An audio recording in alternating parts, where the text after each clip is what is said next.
Matt, when you stare into madness, do you know what stares back? Yes, a frog with a rusty ukulele and 20 America Online CDs. Tonight, we dive headfirst into Limbo and talk about the agents of ultimate chaos, the Slaad. That's how we roll. That's how we roll. That's how we roll. That's how we roll. That's how we roll. That's how we roll.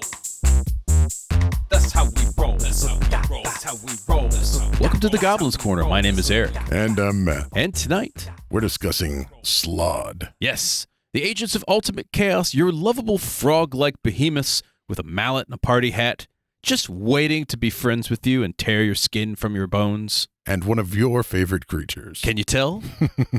So tonight we're going to give you some lore, and we're going to go into a little bit of story options, how to run Slaad or Slaadi, it's a plural, Indeed. in your campaign.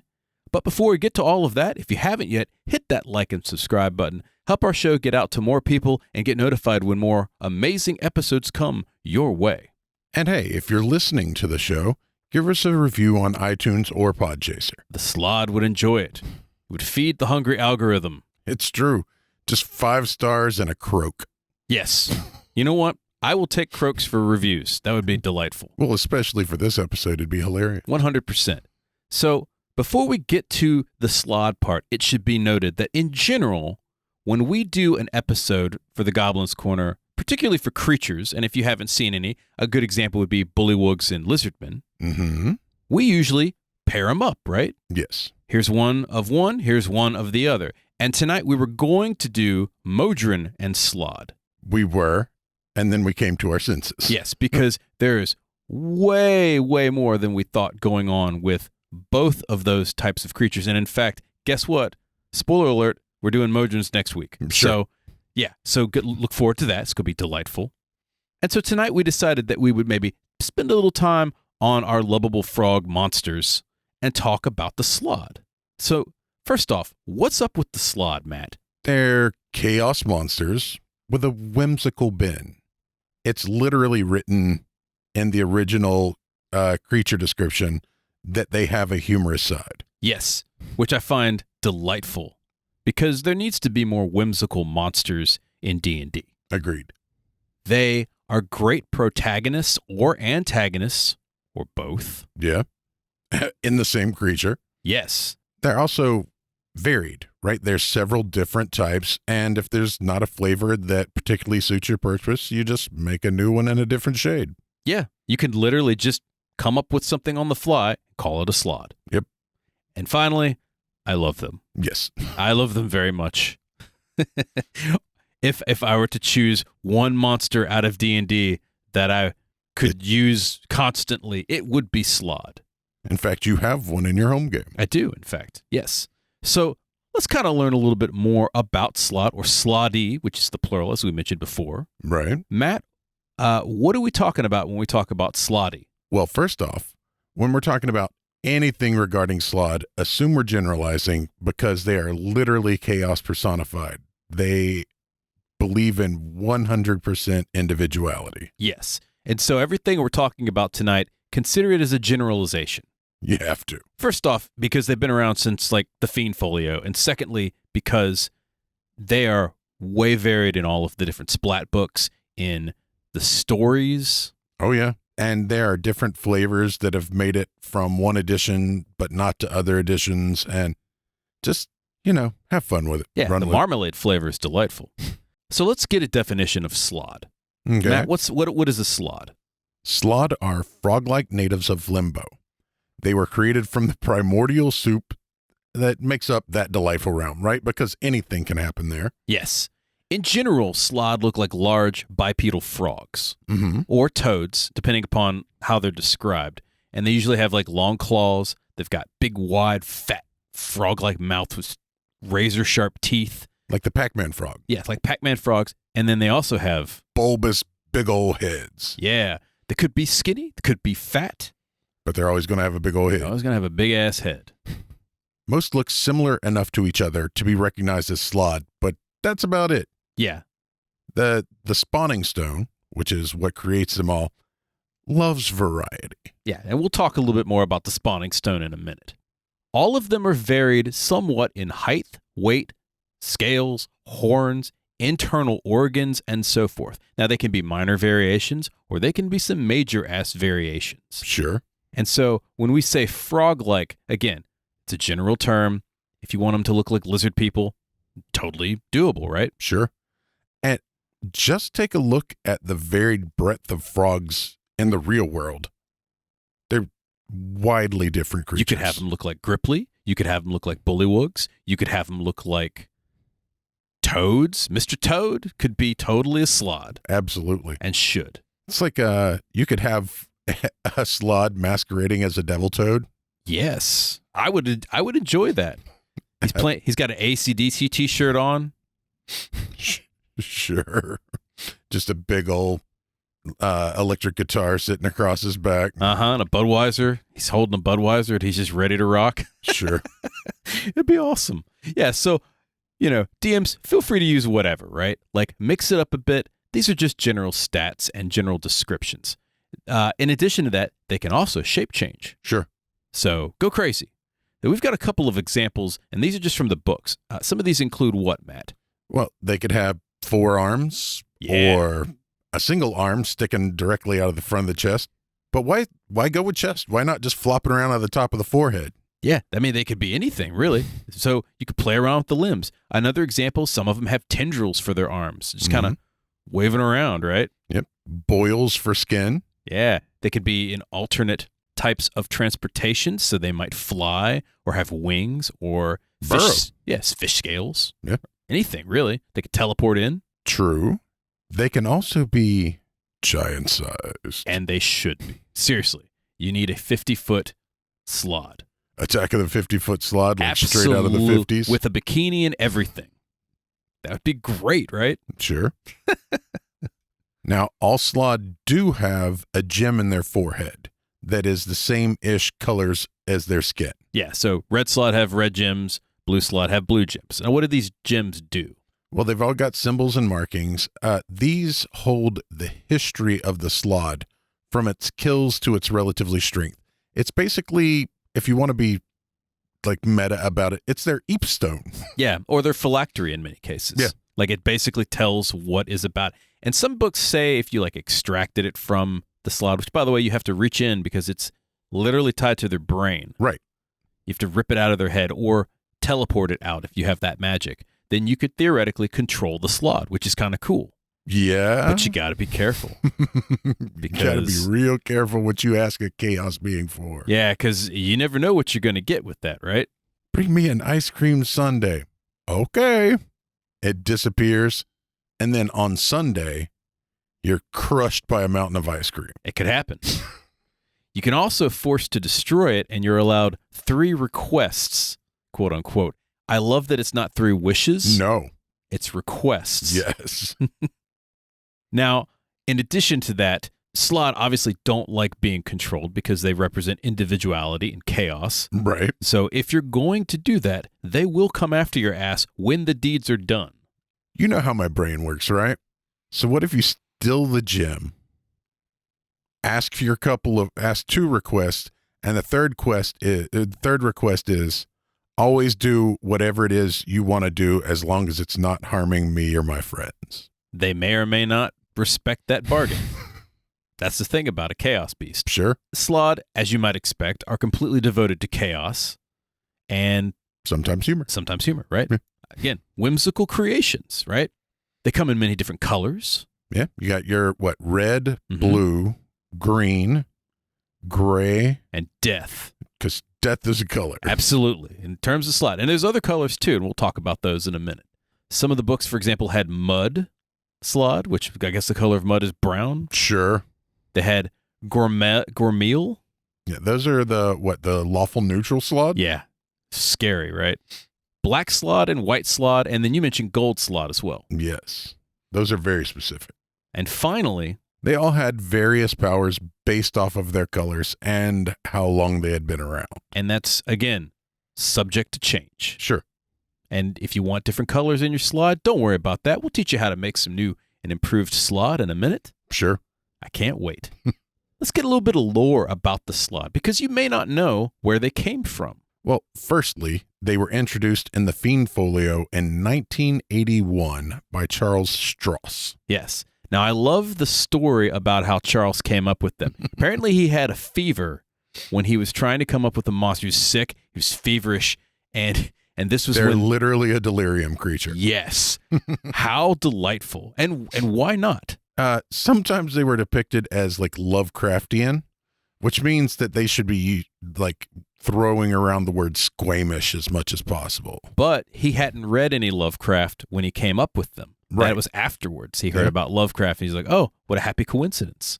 He was just on that vibe, man. Yeah, he was channeling, I guess, the cosmic insanity. Either that or cough medicine. Sure. Some books claim they're the chaotic neutral equivalent of demons or angels or whatnot, which makes sense because they are the representations of chaos, much like the Modrons are representations of law. Sure. I feel like because they don't have the moral side equivalent, maybe a little less so. But what's interesting is in a lot of like the D&D lore, the first battle was between the Queen of Chaos and Primus. Right. And so, because this is before the Blood War, apparently. And so you had this epic battle between law and chaos, and the good and evil didn't factor into that at this point, right? They were upstarts. They're just a twinkle in the eye before order and chaos. And so I like that idea that they are kind of like these epic manifestations of just ridiculous chaos. Some state that they existed before the ordered universe, or maybe even came out of the abyss. Which is an interesting take as well. Mm-hmm. Which would mean that they basically are before the universe, right? Right. They could be far realm creatures. Think about that. Makes a lot of sense now if you think about it, especially with like a Lovecraftian style game. Sure. They could totally do that. In your universe, you could have that. Some games, particularly Faerun, state that they were a part of a creator race called the Batraki, which I guess were frog people. Right. Which is kind of interesting. I think that's a fun take as well, that they were like a progenitor race and then they moved to Limbo. Sure. And that's something Faerun does is, right, there's the Saruk, which are the reptiloid progenitor race and that sort of thing. So I can see how that's how they'd tie that in. Another creation myth of theirs, which I love, is that Primus aided in their creation. Yes. And this all comes down to the spawning stone. Matt, let's talk a little bit about what the spawning stone is, Okay. or at least what most of the books agree upon. Okay. It is a mystical stone in the center, quote unquote, because there's no center to chaos, of Limbo, which at random times spawns Slaad. Yeah, and this could be completely new Slaad or existing Slaad or something completely different. Sure. Named Slaad, which usually means some kind of epic level being. Yep. There are like 6 Slaad lords that are actually named throughout the different editions. I mean, in regular games, yeah. My games, there might be more than that. There are infinite Slaad lords. Limbo is an infinite plane. Yeah. Now, in addition to just randomly spawning Slaad also feel a call to go to the spawning stone and breed. Right. Now, how they breed is a bit messy, but we'll get to that in a minute. But just remember, they go there to breed in their various ways. Sure. Some say Primus tossed a shard of pure order into Limbo in an attempt to control the plane. And basically, it was corrupted by all of the chaos, and that's how the spawning stone was created. Which I love. Yeah. That's a great explanation for that. So Primus has some exterior motivation, gets some pure order, tosses that in there, turns into a spawning stone, the Slaughter created, which explains why they're all kind of alike. Yeah. That's the only order that exists, is that they're somewhat vaguely similar. Yes, which is hilarious. Now, the best explanation for how the Slaad came about is the multiversal theory, in which case all of the explanations for the Slaad are true. Sure. Because they all exist at the same time on some level of a multiverse. So some parallel prime world or parallel multiverse world, they all exist. And since Chaos and Limbo, no matter if you're in Universe 1 or Universe 2, I say Multiverse 1 or Multiverse 2, right, it's still Limbo. There's no reason why it can't be the same Limbo, even if there's an entirely different multiverse for 2 different games. Absolutely. So all of the stories are true and none of them. Party hats. Indeed. This is great. That just makes me think there's a creation theory where a party hat fell down a hole and the hole went to the Underdark, which went into a portal, and the bright colors of the party hat as it fell into the plane of darkness created a plane of chaos just out of all of the brightness that entered the plane of darkness. And out popped Slaad and said the aristocrats. The end, right? Ooh, don't look that up. Yeah, don't look that joke up. It's pretty Or nasty. if you're old enough, look it up. Bob Saget is hilarious in that. Let's talk about reproduction in a Slaad. Speaking of Bob Saget and Yeah. the aristocrats joke, all right. You like that That's segue? an amazing segue. Thank you. I try. So their reproduction was really interesting because the different colors reproduced differently. Yeah. Now, there's only 2 that were known to reproduce, the red and the blue Slaad. Matt, how do red Slaad produce? They stab you in the belly with their claws. Yeah. And when they stab you, they inject an egg. Right. And then That egg pops out and kind of like aliens, bursts from your chest. and it creates a blue Slaad. Yes. Hello, my baby. I'm a ragtime gal. Now, sometimes, depending upon the books, it doesn't just burst from your chest. Sometimes it bursts from your head, which is always fun. Sure. Sometimes it just eats the whole body and, peels the skin off and there's a blue Slaad underneath. Little Men in Black action, yeah. Yeah, I mean, so DMs, feel free to make it as horrific. Or deadly as possible. Yes. I also like the idea. Now, this is a little bit both silly and awful. It actually pops out as a tiny Slaad, and it just rips your big toenail off and climbs out of it like a hatch. Oh, And Jesus. slams it behind it and goes popping off. Just explode my head instead. That sounds awful. So that's how red Slaad make blue Slaad. Right. Sticking you in the belly with some eggs. Now, blue Slaad. They make red Slaad more like lycanthropy. Yeah, so they bite you and you get a disease. And you turn into a were Slaad. You turn into a red Slaad, right? Yep. Which is hilarious. Again, it doesn't have to always work like that. Sometimes it turns into like this mummy rot and whatever's left is a red Slaad. I just said it kind of as a joke, but I do like the concept that occasionally maybe you actually just turn into a were Slaad. A were Slaad howling at the moon? Mhm. That would be awesome. Howl at the sun instead. Yes. Yeah, I agree with that. You howl at every Chuck E. Cheese that you pass by. The color yellow. Whatever. The color yellow. Yeah. Now, a funny thing happens with red and blue Slaad. If you're a spellcaster, then you make a green Slaad. Right, because red and blue make green. Sure. Now, the gray and the death Slaad are both created via a ritual. Yeah, magical rituals from the green Slaad. And we'll talk a little bit more about that when we get to their stats. In addition, as we mentioned, there's the spawning stone.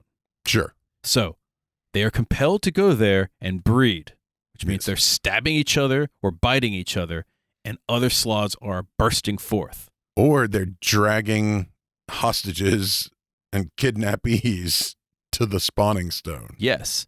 Also, when red and blue Slaad breed, they immediately seek out more powerful creatures because it makes more powerful Slaad. Sure. So they actually will sometimes do a favor to people because they'll actually go after like Tanari or Beatazu. Sure. Because a devil or a demon, hey, this is a powerful creature. I'm going to inject it with some eggs. You imagine all of a sudden that lawful Baelor he's just like, he starts twitching a little bit, and then he starts singing Jamiroquai, Virtual Insanity, and explodes, and there's a blue Slaad. Now it's a horny toad, though. It's got like the horns. And Hey, he's got sunglasses. Yeah. Oh, yeah. He's got a long beard, like from ZZ Top. Yeah. Snaps his fingers, out pops a purple Lamborghini that he climbs in and drives off. And goes off to Limbo. How delightful. Let's talk a little bit about some stats and what these Slaad can do, Matt. Well, shockingly, the stats vary. There are some common ones. Yeah. So the blue and red Slaad are tanky. Yeah, right? they're melee monsters. Right. So red ones are the quote-unquote weakest, but, I mean, they're nasty. They're weighed in, slash you open. Every time they slash you, you're getting injected with some eggs. Yep. I tell you. Make that save, buddy. Yeah, and then the blue ones are even more nasty. They're actually bigger I think they're like 10 feet tall. Yeah.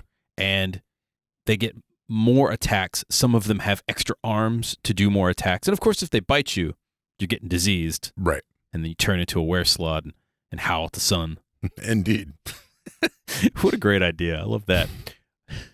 What else do they get? They all have regeneration of some sort. Which is bad for the players. Right. Spell-like abilities. Mm-hmm. Many of them, by the way, have immunities as well, depending upon the splat books. Right. So some of them, one of them I thought was really interesting is they have positive and negative immunities. Sure. You got to be able to roam the plains is the thing. That's a good point. So yeah, DMs, in terms of like whether they have resistances or immunities, run the gauntlet, right? Sure. Roll a die. Roll a die. Yeah, let chance decide what they're immune to. That's fun. All of them have advanced control over the chaos matter of Limbo, which is a lot of fun. Mm-hmm. So when you're in Limbo, your thoughts can form objects, buildings. The Gisserai, for example, create big temples. They do it out of will, not out of just raw ability. Yeah, but Slaadi can just do it. Do it all day, every day. You'd be walking up and all of a sudden there's a McDonald's there and out pops 15 cockroaches doing a little dance. Are they doing La Cucaracha? I bet they could do anything, really. But that would be hilarious. They all have telepathy and speak the language Slaad. Right. Whatever that happens to be. I like to think that the Slaad language is literally all of the languages put together. It's just like pigeon everything. Like the Tower of Babel. Yeah. It's just every language in the multiverse. Yep. That's kind of cool. I like that.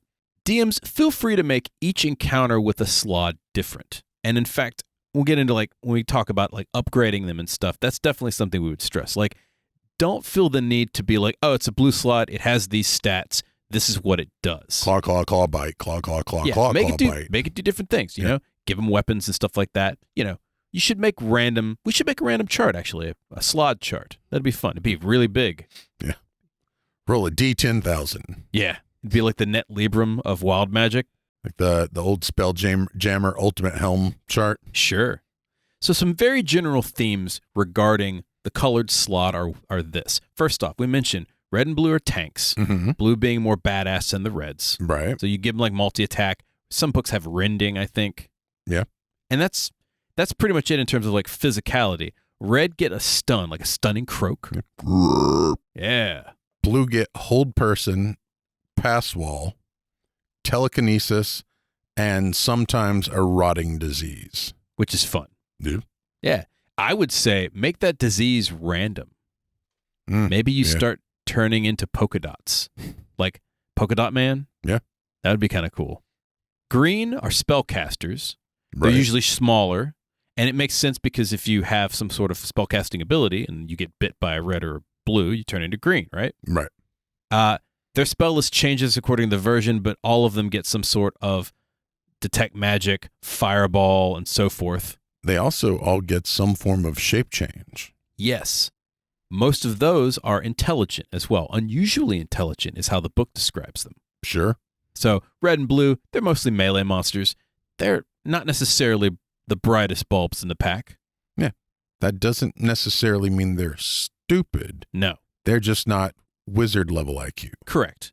However, green are. Yeah. Because they're that's wizard what they come level, right? from. Yeah. Fun fact, in some books, if you kill a green Slaad, 24 hours later, it comes back as a blue Slaad. Sure. Can you imagine the party? They're sitting around. The paladin is just driven insane by the chaos of Limbo. And so he's resting in the Leomund's tiny hut. Yeah. Just drinking. Just drinking hard, right? He's already been colored a shade of Paisley that just drove him insane.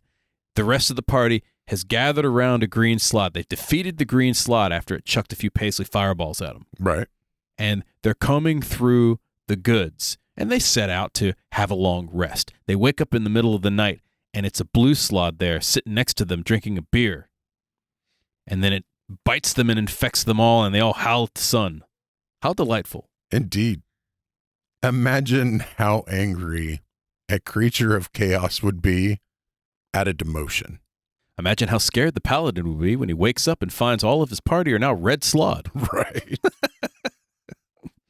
So this is a lot of fun, right? In terms of like tactics and stuff, DMs, Play them. They're smart. Green Slaad are smart. They shape change. They all do some weird stuff. Give them varied abilities. Now, let's talk about Gray Slaad. Okay. How are they created, Matt?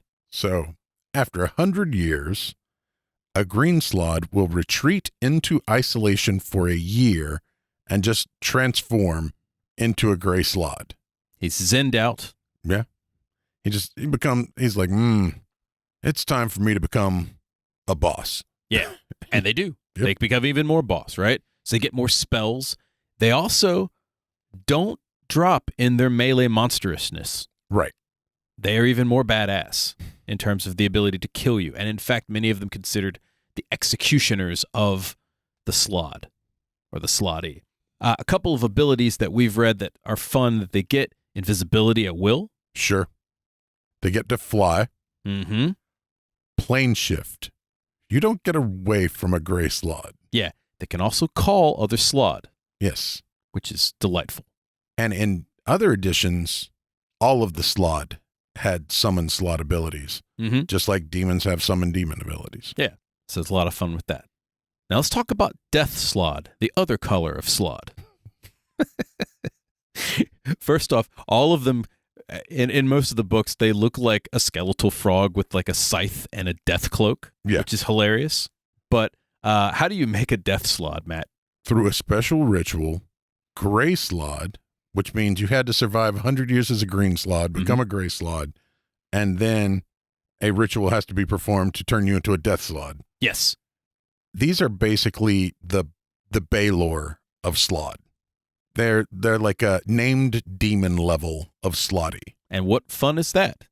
And you came up with the interesting, like, what's the ritual? Well, it could be anything. Sure.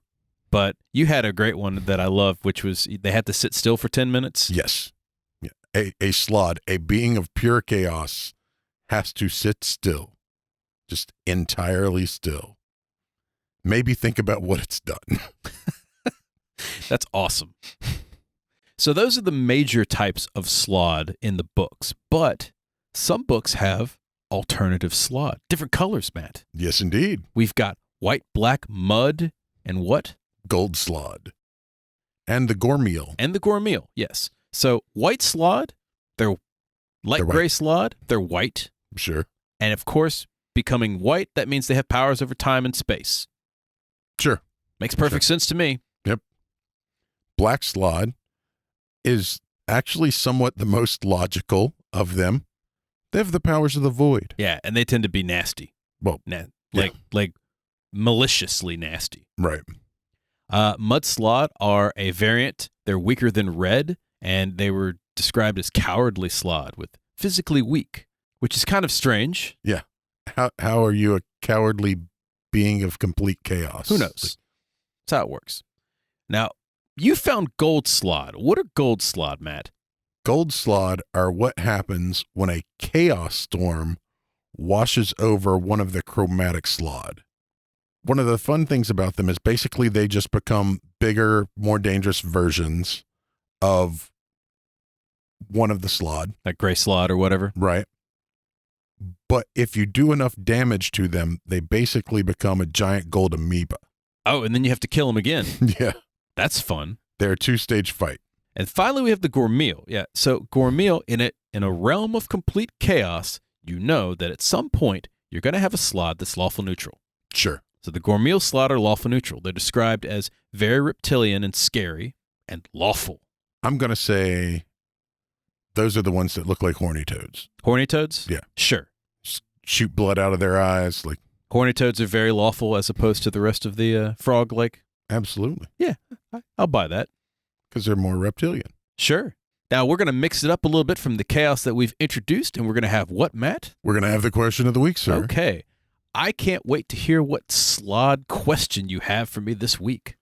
Well, it's a tragedy, sir. It's tragedy? Yep. You've been implanted with a Slaad egg. I'm going to die. What unique type of Slaad pops out, and what is its primary ability? Okay. So, as it bursts forth from my chest, it's going to be a turquoise Slaad. Okay. And I would say that it has the ability to make illusion spells of objects. Okay. And when it attacks you with the illusion spells, they're illusions, keep that in mind. But if you believe them, then they're real. Sure. But it also has the comic book effects when it hits you. So if he hits you with the illusionary mallet, it goes pow, kablam. Nice. He might even say pow and kablam as he strikes you. Right. Like a really bad ventriloquist, though? Like out of the side of his mouth? Yeah, at the side of his mouth. Or maybe he has a mouth on his hand that says that, which would be hilarious. Sure. And finally, the turquoise Slaad also carries its own music with it. Oh, okay. So it's got its own soundtrack as it walks. So when it's walking down the street, the boom, have a little 70s funk, and then it gets into an action scene and you hear, a little dubstep going on or something. 100%. I got you. It's got theme music. Yes. Scene by scene. Movie theme music follows it wherever it goes. Nice. I like it. What about yours? What kind of color Slaad would you have? So in the real world, there exists a glass frog, which is transparent skin, but you can see all the insides. So you have a clear Slaad? Yes. Okay. What are the clear Slaad's powers? It's going to be able to have perfect shape changing. Except whatever form it takes still has a glass Slaad head. It's still got its big ass head, which by the way would be freakish in general because you see through it. So you see just a skull and muscle Slaad. Can you imagine this coming around a corner and there's a giant, let's go with emerald. There's a giant emerald dragon sitting there with just a big glass frog Slaad head on top of it. I've never seen its like before in my time. That's awesome. That's its only ability is to be able to shape change into whatever. Yeah. But perfect shape change. It can use the thing's abilities and all of that stuff. Oh, I would find it hilarious that it turns into like a parakeet with this big ass frog head. Sure.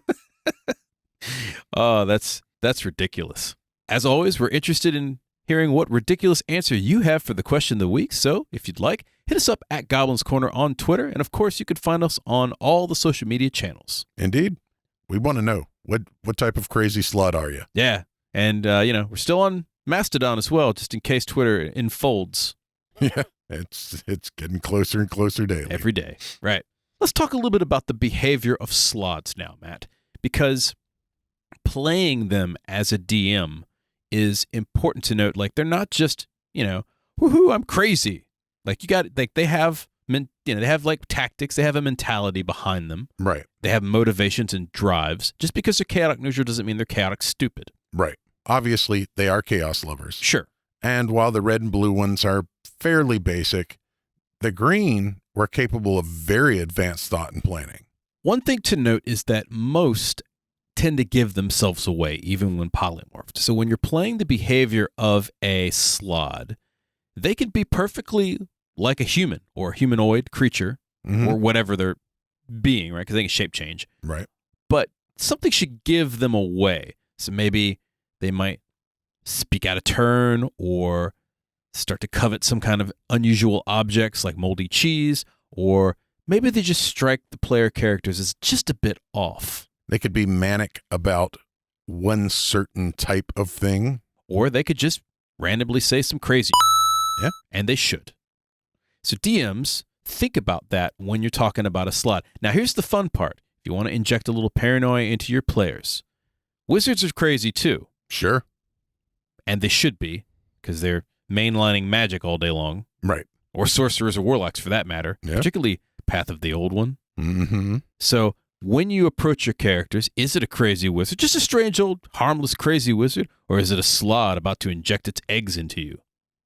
Who knows? Who knows? Could be both. Yep. Could be none at all. Slaad are also capable of great acts of kindness and evil. Yes. They're individuals and they have their own motivations and their own methodologies to arrive at those motivations. So when you're playing a Slaad, think about what those motivations are. Today, it could be far more efficient for me to offer you an amazing award to bring me something rather than me go get it myself and spend that time. Tomorrow, It's Gonna rip your arm off. You might have the component I need attached to your body. Sure.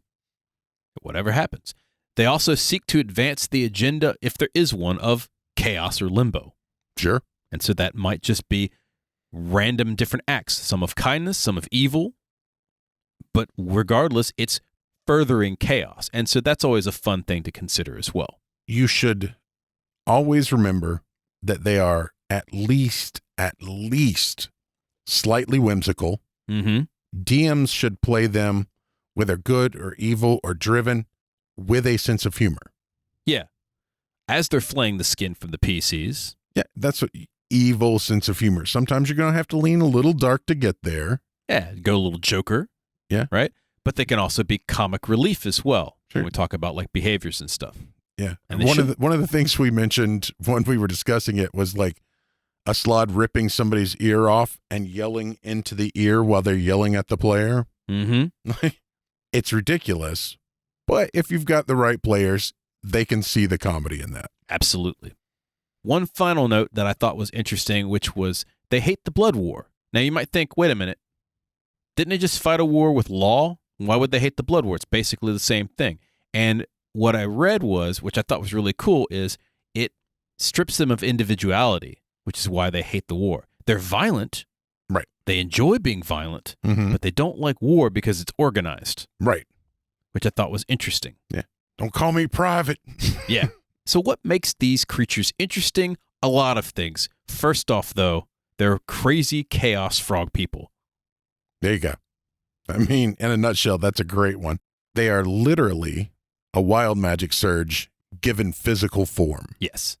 And they can be amazingly deadly challenges. They can be great comic relief. They can be a boon to players if you do it right, or all three. Yeah. And they should be.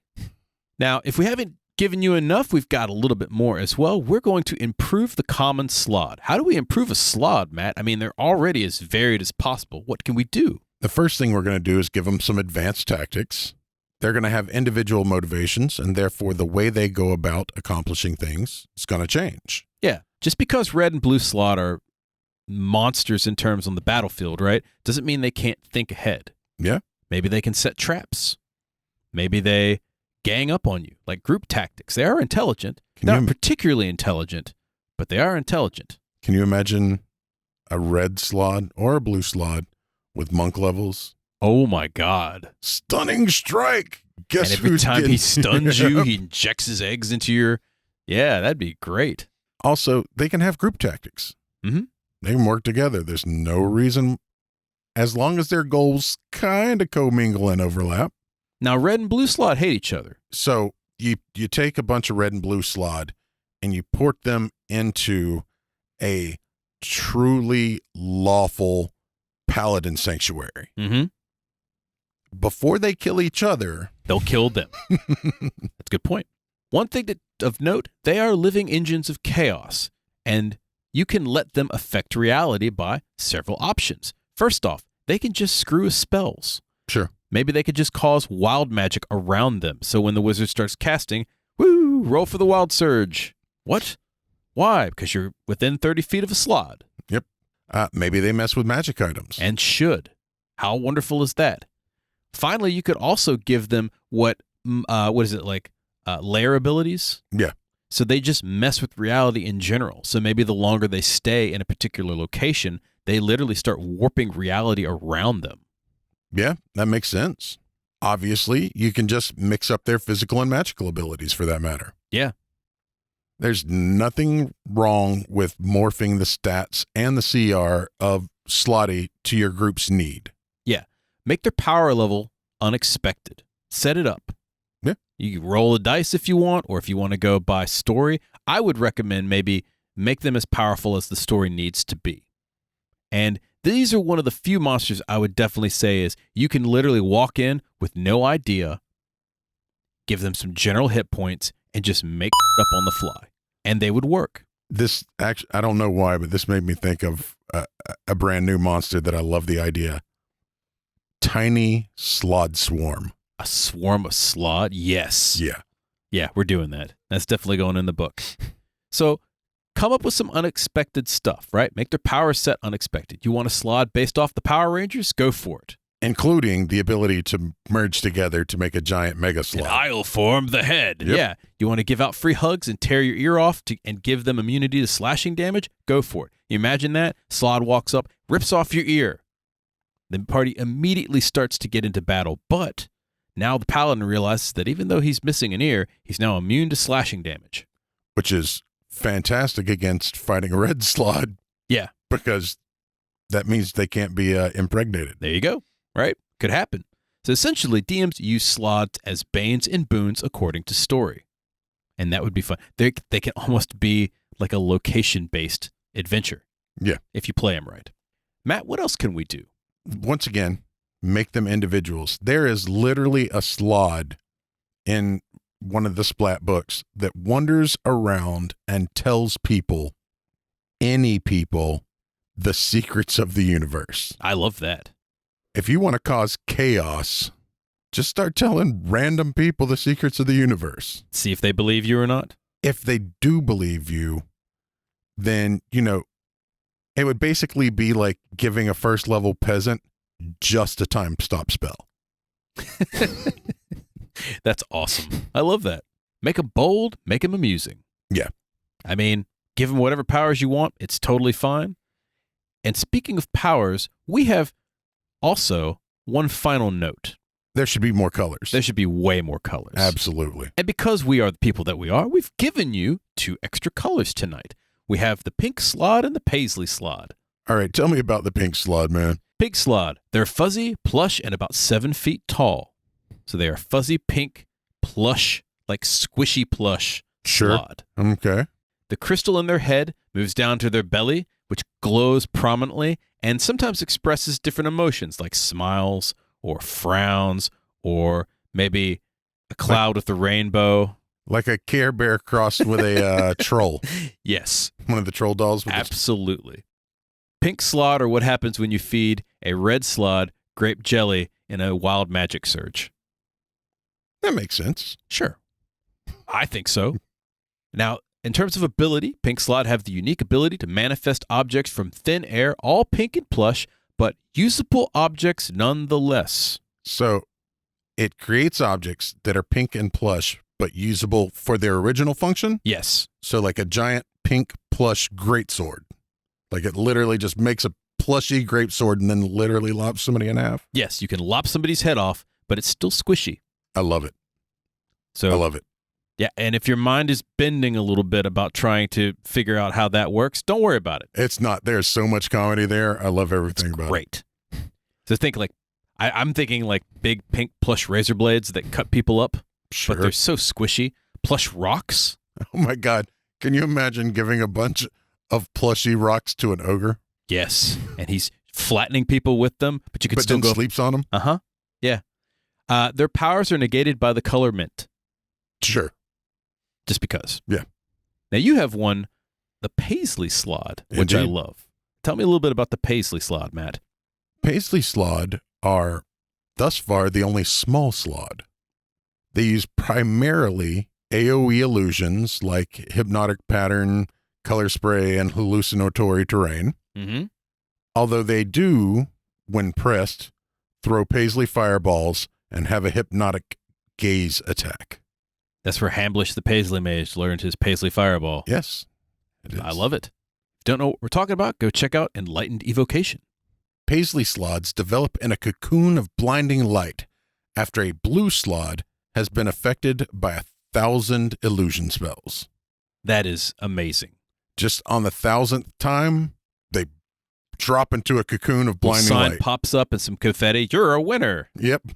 You're the 1,000th customer. Huh? Turns into a cocoon, and then all of a sudden emerges this Paisley-looking Slaad. Yep. That's great. I love that. And then the world around you changes as it casts hallucinatory terrain. Yes. How wonderful. Finally, for tonight, we have some story options for you to use in your campaign setting. And again, this is never an exhaustive list, but we would be here all night if we come up with weird Slaad creations. And so tonight, we've got, 10, 12 of these. Sure. First off, the party has entered the chaos of Limbo and seek a guide. A helpful red Slaad approaches. Dare they take the chance? I think the only way that you can take the chance is if you're willing to flip a coin on whether or not you should take the chance. I agree to that as well. A Slaad volunteers to help the party defeat a BBEG, but kidnaps the BBEG to throw them at the Chaos Stone just to see what'll happen. Does a new BBEG erupt from the Chaos Stone? Or a new flavor of Slaad. Could be. A new flavor of gum. BBEG Slaad. Yeah, gum. It could be anything, really. That's awesome. A green Slaad offers to provide the party with unlimited salad in exchange for a minor magical object. Do they take the unlimited salad? He didn't even say soup and salad. It's not worth it. Yeah, there's no breadsticks involved, so you never know what's involved with that. An iron flask found by the party contains a rare gray Slaad named Carl. They offer a bounty in exchange for their release. There you go. Yeah, messing with stuff, right? Party is hired by a mysterious gold-skinned person that requisitions the party to retrieve some huge and unusual enchanted armor. Ooh. This is actually a gold Slaad, and the armor prevents them from dissolving, and they will reward the players with a boon. What a boon means to a gold Slaad is anybody's guess. Hey, I'm just saying, they get one. The next one also touches on a froghemoth. Fantastic. What you got with that? Okay, so a froghemoth, worshipped by a group of bullywugs, suddenly explodes in a cloud of viscera. Spork. From the remains, a purple Slaad is formed exactly the same size and shape as the froghemoth, but with dark intentions. I mean, it still makes sense. Like a froghemoth is basically Slaad shaped. Yeah, but a purple one pops up now. Sure. How great is that? I think that's just a great way to create a new type of Slaad. Yes. Characters must prevent a festive blue Slaad from welding metallic party hats onto the town's citizens. That's how they get you. Every time. It's like the dog welder. The party hears strange happenings in the woods. Upon exploration, they find a small shard of the spawning stone with tiny Slaadi dancing around it. Is this the end of the world as they know it? And why do they feel fine? Nice. A green Slaad is obsessed with developing a new form of magic, and to that end, they supply the players with a small ring gate to send unusual rocks through for seemingly random rewards. That's awesome. And my thing is, you have a random chart, right, to determine what loot the players get for it, because what's important to the Slaad isn't necessarily important to the players. If you send a 5,000 gold piece diamond through, Slaad may not care. That may not be what it's looking for. Maybe he wants some tapioca pudding. Yeah. Or, a river rock. Yeah. That you literally just picked up. Could be anything. Yep. And finally, a red Slaad has been implanting strange offspring within victims. Instead of the normal blue Slaad, a green Slaad in a tuxedo erupts from victim's chest and screams, "The WB!" I love everything about this. Sure. You can't tell that you're a fan of Slaad, sir. Sure. So there you have it. Several different options regarding Slaads, a little bit of lore, ways to create and upgrade your Slaadi, and, of course, story options for you to use in your campaign. We hope you enjoyed it. We certainly did. I could do another entire podcast just on Slaad. We could do a podcast just on more colors for our own amusement. Absolutely. Any questions or comments? Hit us up at Goblin's Corner on Twitter. Did you enjoy this program? We hope so. Subscribe to the podcast on your favorite player, YouTube and Twitch. Click the 5 stars and give us a review on iTunes and Podchaser. And on YouTube, hit the like, subscribe, and the notification bell. It boosts our show and feeds the hungry algorithm. Which is currently bursting forth from your chest as a pinstripe Slaad and asking you about your car warranty. Nice. That's all the time we have for tonight. Once again, my name is Eric. And I'm Matt. We'll see you next time. Good night, folks.